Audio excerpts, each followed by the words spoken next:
자, 아브라함에게 25년 혹은 13년을 기다려서 아들을 주시기까지 하나님은 왜 이렇게 긴 시간을 보내게 하셨을까요? 그러니까 왜 이렇게 긴 시간을 기다리도록 하나님은 하나님의 때를 정하신 것일까요? 그 이유가 무엇이냐면 죽은 태를 경험하게 하시기 위한 것입니다. 죽은 태를 경험하게 하시는 것이 그 목적입니다. 여러분, 우리는 하나님을 믿고 그 전에 익숙했던, 그 전에 우리가 의지해 왔던 것들을 떠나게 되면 모든 일이 다 잘 될 거라고 생각했을 겁니다. 그렇게 생각하기가 쉽습니다. 하지만 죄와 우리의 연약함으로부터 떠나는 기나긴 여행을 이제 막 시작한 것일 뿐입니다. 우리가 분명히 하나님이 주신 약속을 받았고 그 약속을 붙들고 살아가지만 수많은 실패를 경험하면서 어렵고 힘든 시간을 여전히 계속해서 보내게 됩니다. 하나님의 약속을 붙드는 믿음을 우리가 분명히 가졌지만 하나님의 약속이 이루어지지 않은 채로 오랜 시간을 경험하게 된다는 것입니다. 하나님, 왜 나에게 이런 힘든 시간을 주십니까? 왜 나를 실망하게 하시고 절망에 빠지게 하십니까? 이런 의문이, 원망이 우리에게 생겨나죠. 그런데요, 뜻밖에도 이런 실망과 절망을 경험하게 하시는 것이 하나님의 계획입니다. 더 정확하게 말하면 우리의 믿음이 절망하는 것을 경험하게 하시는 것이 하나님의 계획이라는 뜻입니다. 여러분, 아브라함은 하나님의 약속을 믿었습니다. 하지만 아브라함이 곧 경험하게 된 것은 기근입니다. 그냥 가뭄이 아니에요. 온 가족이 다 굶어 죽을 수밖에 없는 대기근이었어요. 하나님은 이런 죽음의 공포를 경험하게 하십니다. 아브라함에게 믿음을 붙들고 하나님이 인도하시는 땅으로 왔는데 경험하게 되는 것이 온 가족의 생명이 죽음의 위협 앞에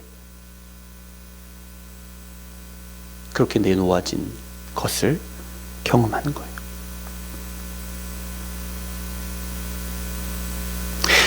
또 믿음의 실패를 경험하고서 찾아오는 자괴감 경험하게 하십니다. 생각해 보세요.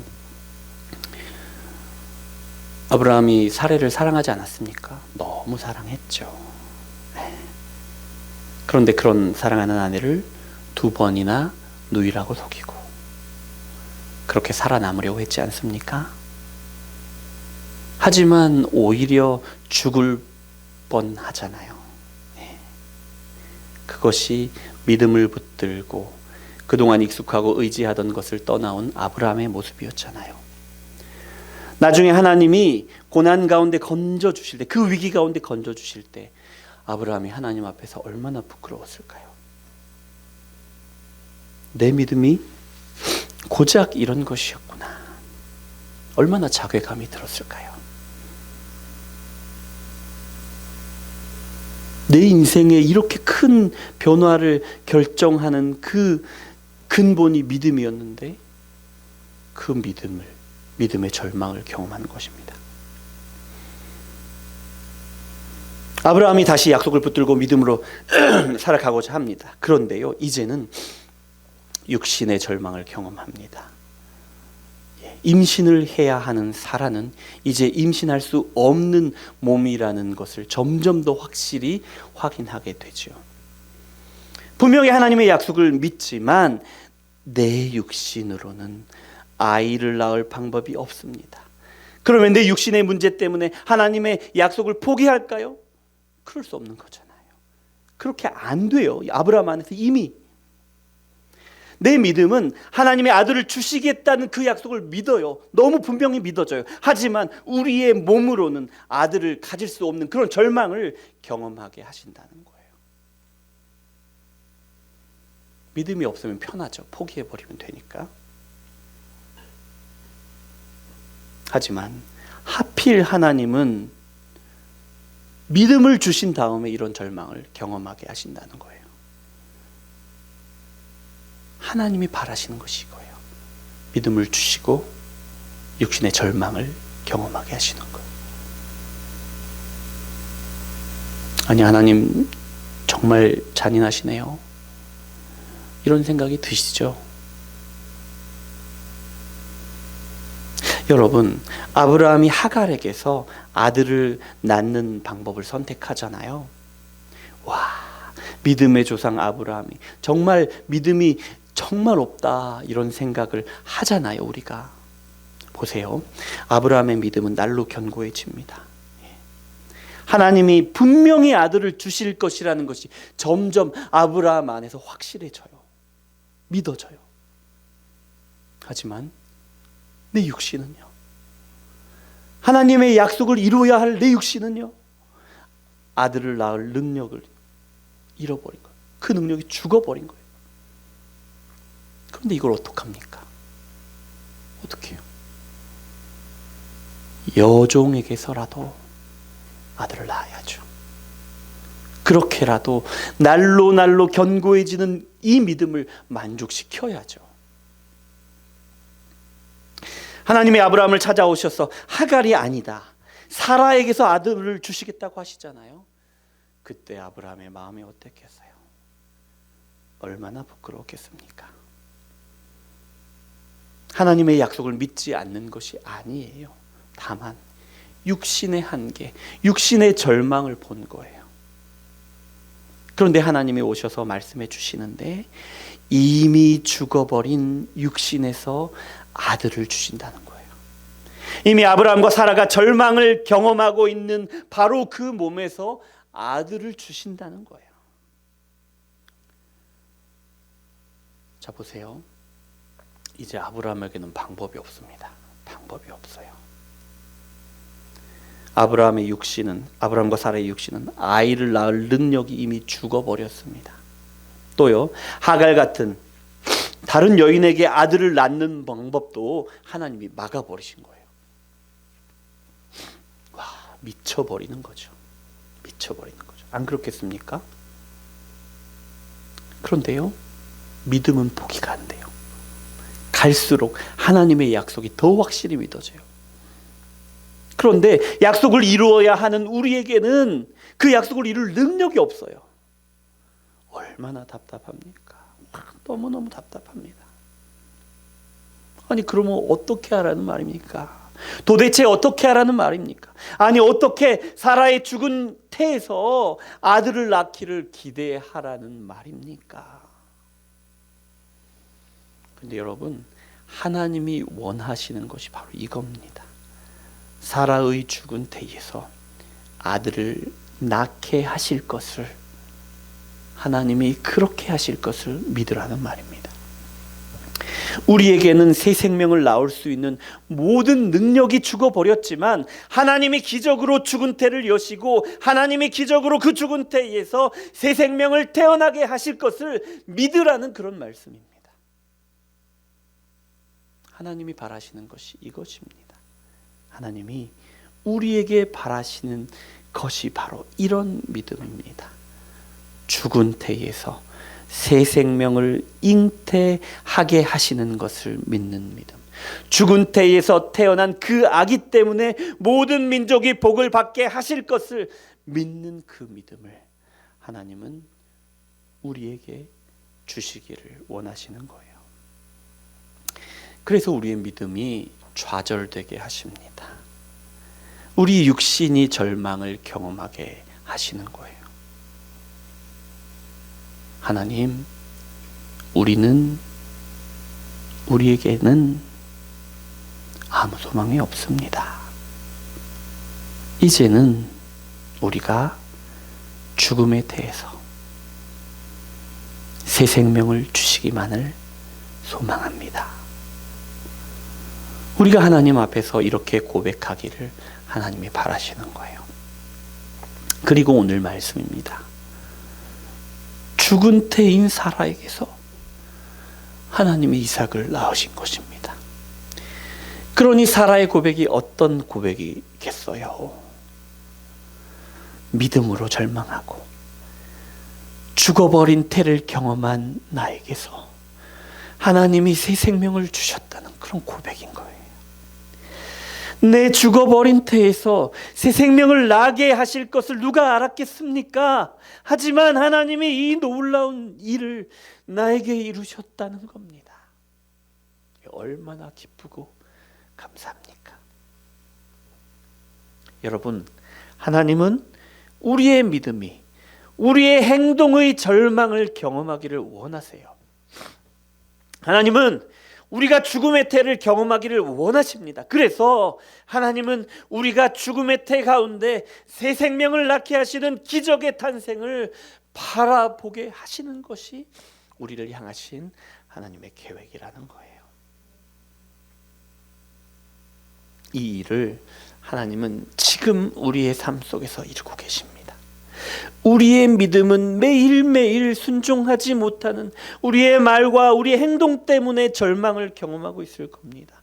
우리의 믿음은 조금씩 더 확실해져 가는 것 같은데 우리의 삶은 마치 죽어버린 사람의 태를 경험하는 것 같습니다. 이것이 우리가 살고 있는 현실이고 하나님이 우리에게 경험하게 하시는 삶이라는 것입니다. 왜요? 죽은 태 가운데서 새 생명을 낳게 하시는 하나님의 기적의 탄생을 우리가 믿음으로 바라보게 하시려고요.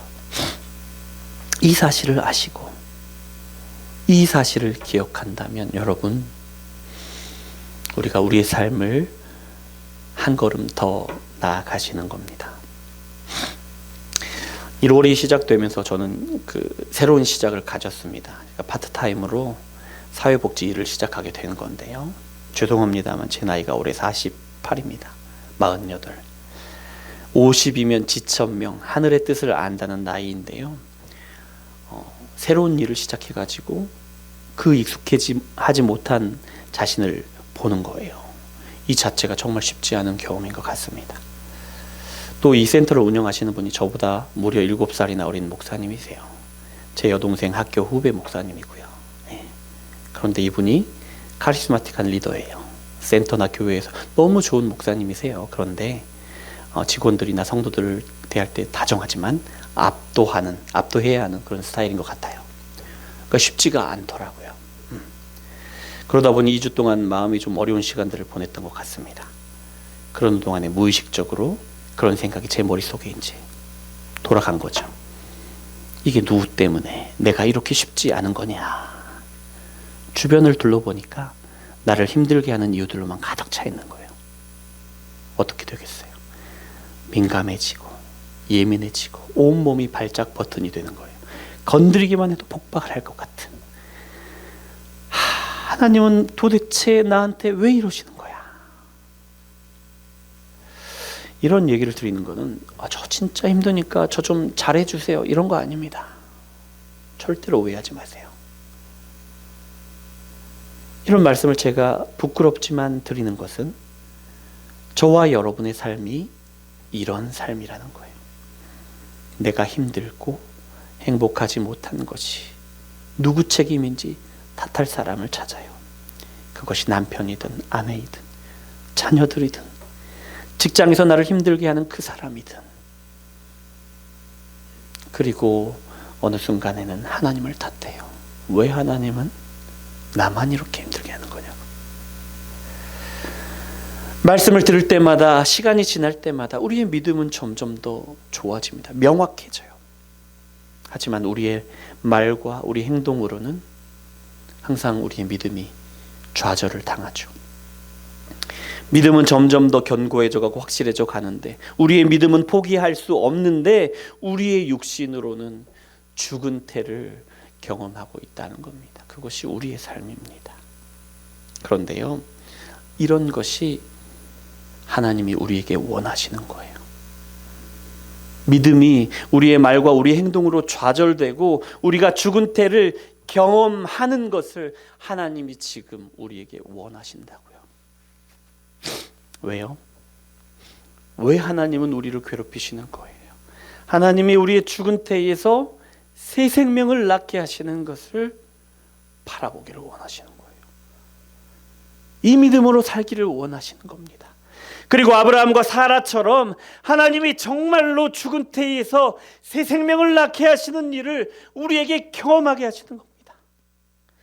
여러분, 우리의 삶 속에서 계속해서 경험하고 있으시잖아요. 믿음으로 살고 싶은데 우리의 말과 행동은 아니란 말입니다. 매주 매일매일 우리의 믿음은 우리의 말과 우리의 행동으로 절망하고 좌절을 당하고 있습니다. 죽음의 태를 경험하고 계시는 거예요. 어떻게 해야 합니까? 우리 죽은 태에서 새 생명을 얻게 하시는 하나님의 놀라운 기적의 탄생을 바라봐야 한다는 거예요. 우리가 믿음으로 살아가는 것이 이렇게 어려운 거예요. 여러분, 우리 자녀들이, 우리 배우자들이 교회에 안 나오고 믿음으로 살지 않는 것 같아서 힘드시잖아요. 그분들만 그런 게 아닙니다. 우리가 그렇단 말입니다. 제가 그래요. 그러니 여러분, 죽은 태를 경험하시면서 죽은 태에서 새 생명을 얻게 하시는 하나님을 바라보자는 것입니다. 우리의 자녀들과 배우자들이 믿음으로 견고하게 세워지기를 바라시잖아요. 그런데 우리 자신을 보세요. 우리 자신이 죽은 태와 같은 것이 우리 눈에 보이실 겁니다.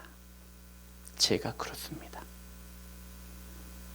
우리의 삶으로는 새 생명을 품을 수가 없는 거예요.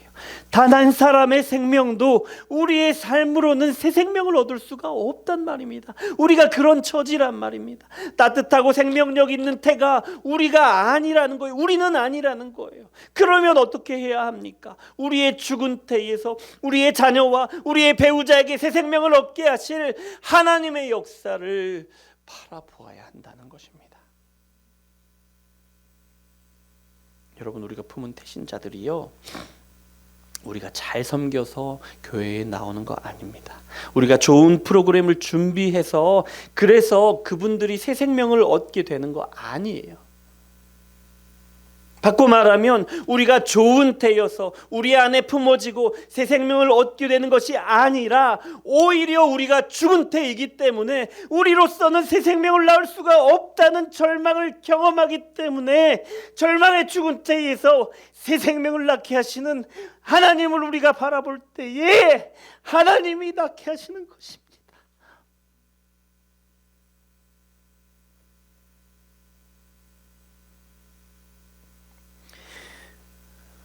그래서 저는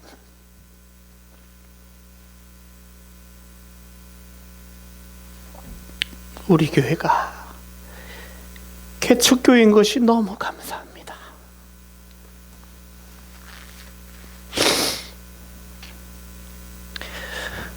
개척교회에 와서 한 영혼이 믿음을 결단하기란 불가능에 가까워요. 지금 우리가 살아가는 세상이 그렇습니다.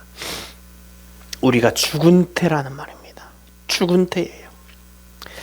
새로운 일을 시작하고 기도할 시간, 교회를 돌보는 시간이 점점 줄어들어서 저는 감사합니다. 왜요?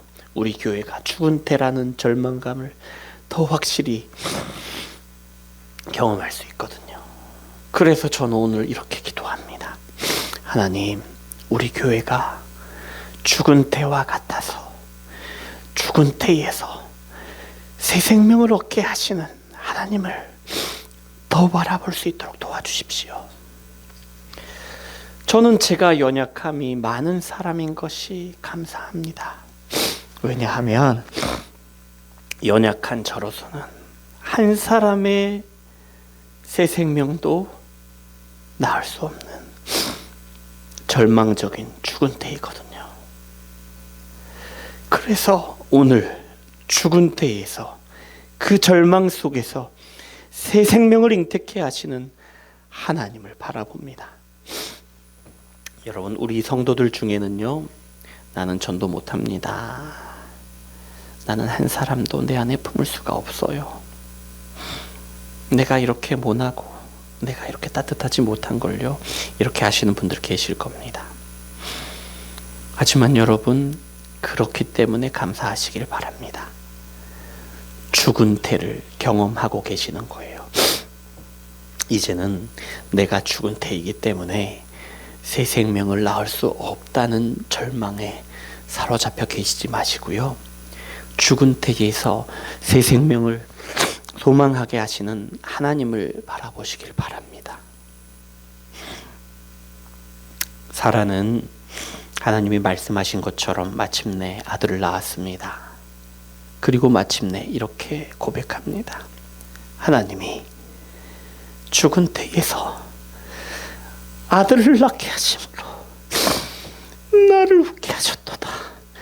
하나님이 죽은 태에서 아들을 낳게 하심으로 사람들을 웃게 하시는도다.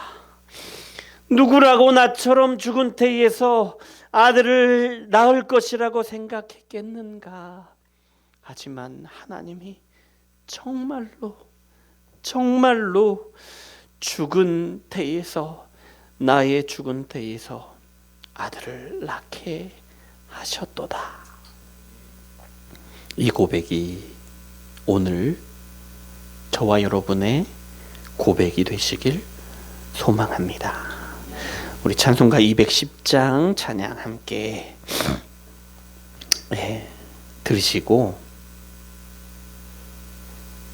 제가 잠깐 기도하겠습니다. 사랑의 하나님, 감사합니다. 우리에게 하나님의 귀한 말씀을 들려주시니 감사합니다. 하나님, 오늘 우리는 다양한 삶을 살고 있지만 하나님, 하나같이 우리는 우리의 믿음이 우리의 말과 우리의 행동으로 절망하고 실망하는 것을 매일매일 경험합니다.